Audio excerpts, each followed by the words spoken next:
We have one more young Indian with us, part of the Voice of the Young series. Hello, everyone. We have with us Virangi Jain. Let's hear from her. Over to you, Virangi. Hi, sir. Firstly, I want to thank you for this opportunity that you provided me with this platform to be able to share my story and my journey as well. And I think this is a really cool initiative, given that because I saw the other people's videos also on the platform. So it gives you a sense of connecting with other people also who are in a similar background to you, or not maybe a similar background, but come from a similar background as you do, and you can relate to different things that you also feel, and there's a sense that there's someone out there also who's feeling the same thing, and I think it's a nice feeling. So I think I'll start with a bit about myself. I'm currently pursuing my master's in economics from NMIMS. I'm in my second year. My second year is currently going on. Before that, I did my bachelor's in economics honors from Delhi University. So, in 12th, I took So up. just to clarify, you are now in Mumbai. Not everybody may know Yeah. the abbreviation. So you are now in Mumbai, Narsi Munji, right? Yeah. Yeah, Okay. Narsi. Right. Okay. So, I'm born in Bombay, but brought up in Delhi. But then we shifted back to Bombay like a few years back because my entire family lives here. So we anyways had to shift back one day. So we shifted a few years back. So now I'm permanently in Bombay. Okay. So, but my schooling was from Delhi. So I'm a CBSE board was there. I took up non-medical with economics in my 12th. At that point, I didn't know what I wanted to do really. I didn't know if I would be doing economics or anything per se. And I just thought I didn't want to do arts. I was never good in social sciences. And I thought science was like a safe bet. You can switch to other fields as well post your 11, 12. So it opens more doors. And that was one of the main reasons why I took up non-medical. Maths was always my strong suit ever since I was a kid. So that was not really a problem. And that actually helped me in economics as well a lot. But did it help you with your friends? I mean, a math nerd? Yeah, I mean, I used not that much actually. All Yeah, right. that was a bit of a problem. Yeah. That was a bit of a problem in school. But I think when I joined science, I think most of the people were pretty good at decent enough at maths. So that was not a problem then. Okay. When I came in 11, 12. But yeah, Yeah. before that, I had a pretty small group. Yeah. So obviously then I decided to I wanted to go to Delhi University.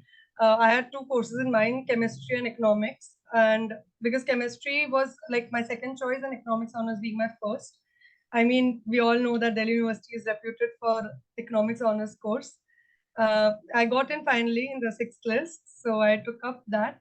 I think at that point, I did love economics, but I didn't really understand the possibilities it could bring academics wise, maybe work wise or anything.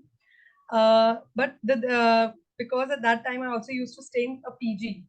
So it was not just the experience the subject taught me, but also there was this additional experience of staying alone, of being responsible of your own things.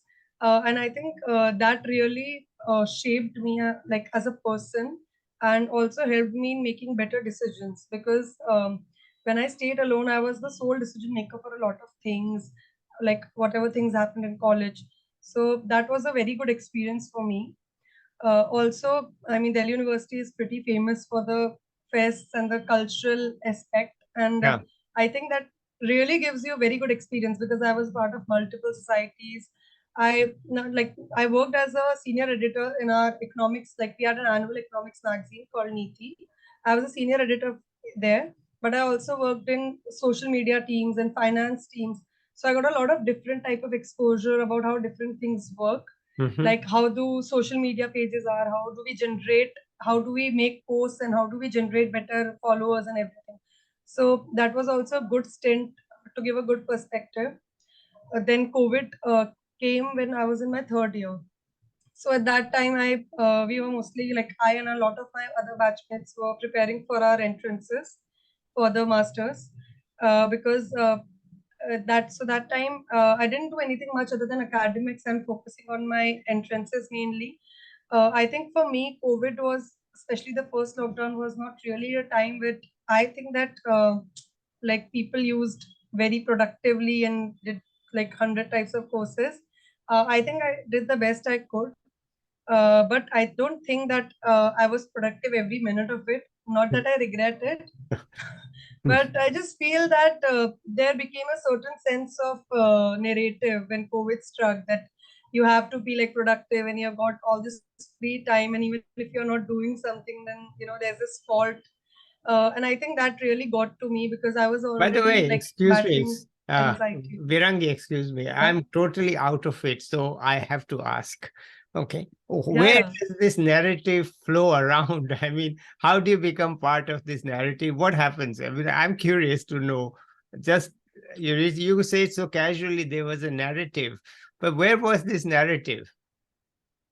Narrative, I think, in the sense of like people uploading things on social media, maybe Instagram, maybe LinkedIn. And I know that that is a very surface thing, but I think that behind the scenes might be something else, but that is not the story that we are told when I am scrolling through my phone. Yeah. So I think that was a thing for me because Okay. like me and a lot of my friends also struggled with mental health. So Okay. yeah, so I think that become a topic which was very close to me, and I liked that COVID brought forth mental health in India a lot, Yeah. and the whole approach to a more holistic well-being. Yeah. I like that. I really like that about COVID. This one fact that Yeah. it brought in a lot of sensitive topics to the forefront. Hmm. Well, then I took a gap though because I couldn't prepare enough to get in the college of my choice, and then I took admission in NMIMS like 1 year later. And I think when my stint at DU ended, I think that is when I really knew that I love this subject and that this is something that I want to pursue. So even there was a choice of MBA, but I didn't want to take that up.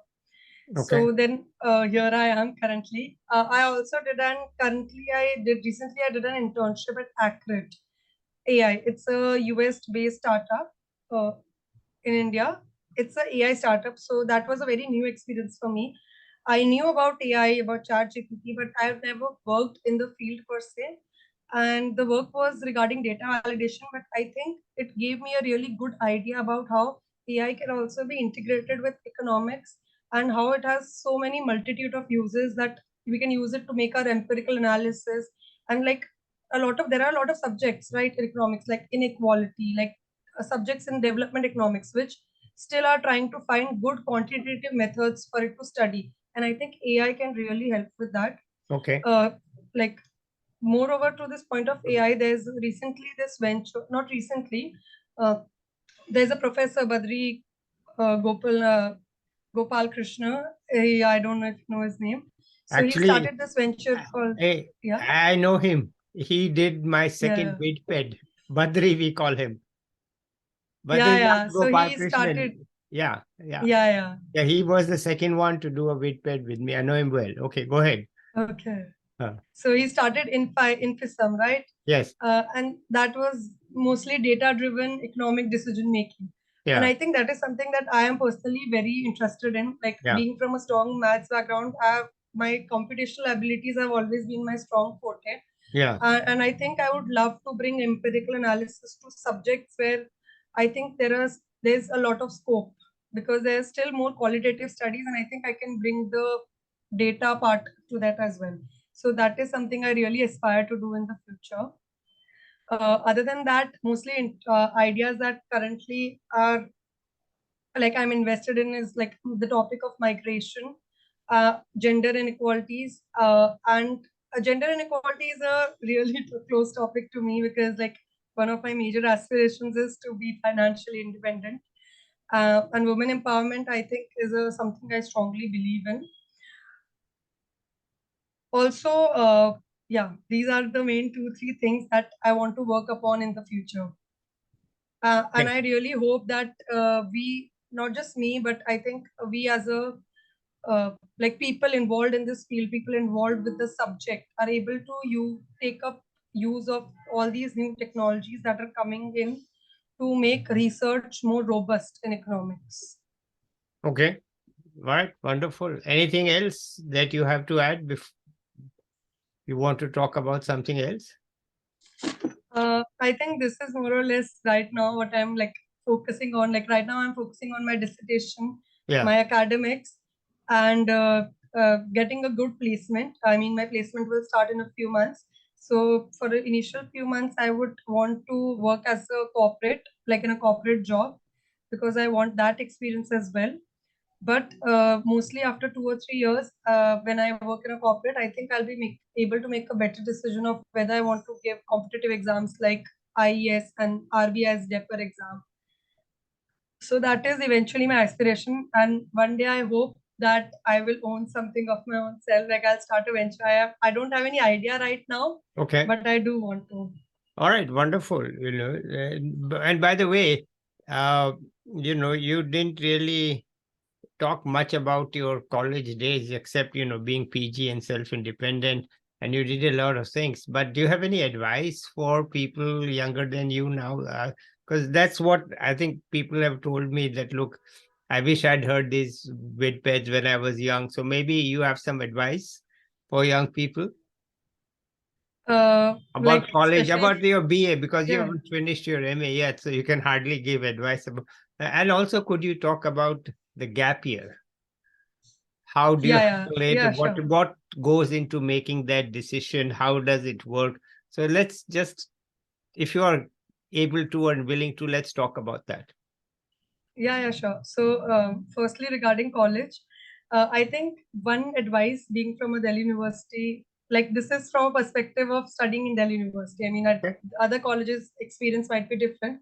Is enjoy college. I mean, Okay. economics is a tough subject. It was tough in Delhi University. It's not like that. It was very easy scoring or anything. But I think it is more about learning also outside the classes. So take up the like utilize the different opportunities that you have got. So like I was a part of the entrepreneurship cell, and we hosted a project, like we did this project called Stay Mentor, where we helped outstation students which come every year in the university to find the best accommodation according to their requirements. Okay. So we firstly made a database of different PGs that were there. We did a survey, and if we asked like specifications that people require, and we gave them like the top 3 or 4 PGs that fit into their specification. Okay. May it be budget, may it be how many people they want to share with, like any kind of criteria. Yeah. So I think the college provided me with lots of such opportunities to work on such projects and to also apply what I'm learning in the classroom outside to know how real life also works. Okay. So I would say utilize those opportunities, take a part in different anything that you're interested in. Okay. It must not be related to economics only. Yeah. Like I was also part in the social media team, and I Yeah. got to learn a lot from there as well. Yeah. So it can be anything you're interested in. It Okay. will really shape how what like it will really shape you as a person. It will really shape your decision about like what you want to do further in life. Okay. And like just don't think that you have to have it all figured out from day one. I think that is the number one advice I would give to Yeah. coming Okay. generation. All right. Fine. All right. But what about this gap year? I mean, how do you make Yeah. the decision? So What goes into it? Does it work? Doesn't it work? I'm curious. So for me, the decision was because I wanted to take a drop to try for a better college. But okay, so a gap year mostly is for different reasons. Like mostly people have the reason is that they want to study and try for a better college, or maybe they want to prepare an entrance. That is the majority of the reason people have, which was mine as well. But I think it is also about the family support, because there are a lot of times when students, like one of my friends, took up college because maybe she didn't want to go through the stress of going through the entrances again. So that the acceptance that it is okay to take a gap year to explore yourself, to know if the thing that you're going to do is even right for you is not, is like very much okay, and you don't need any outside person to validate that decision for you. I Okay. think that acceptance is one of the major things. Secondly, I would like to tell people that whatever your reason for taking the gap year is, do all the pros and cons, like study and analyze all the pros and cons about it, and just don't impulsively take a decision, because sometimes I feel we are also really controlled by our emotions, and in an emotional moment of maybe weakness or anxiety, we think fine, like I'll just drop this and do something else. but that may just be a very temporary thing. So I would suggest to sit with that decision maybe for a few days, really think it through, and even after that, if you think that you need that time off, it is completely okay. And I think another thing is that it is also completely okay if you don't really get something very concrete out of that gap year. So it's not supposed to be like if you take a gap year, you have to do something productive like every other minute. You may take that time to try out different things, and you may come to a conclusion about one thing. So that is fine. You All can right. try out as many as number of things as you want. Okay. That is like really a very personal decision, I feel. Okay. Wonderful. And I think a gap year is a very good idea. I mean, for a lot of people, because I think that we have this thing of planning things. Like I want to do bachelor's in this, and then I would take up an MBA, or I would do a master's in this. But I think we never take time to pause and reflect that whether this is still the path that we want to keep walking towards on. Hmm. So I think it gives you that perspective, and that is a very good enough reason to take a gap year, if nothing else. I think I have been taking many gap years. Figuring out what I want to do. And one of the things I figured out is this channel. So, Yeah, it's a really great initiative, I think. I mean, it makes you connect with a lot of people. You can hear different perspectives from people who are in your same field about different things. I mean, there might be someone who holds a very different perspective about things from me, and it gives you a more rounded knowledge about that, or a like more rounded opinion about any topic. Okay, wonderful. All right, let's see. Maybe we catch up with you 1 year from now to see how you are doing, what your new perspectives are, new achievements. But in the end, for the moment, I'm ready to end this here. Yeah. Okay, fine. So good. Thank you, Virangi, very much. Thank you so much. And let's say bye to again the for this viewers. opportunity. And Yeah, we'll bye.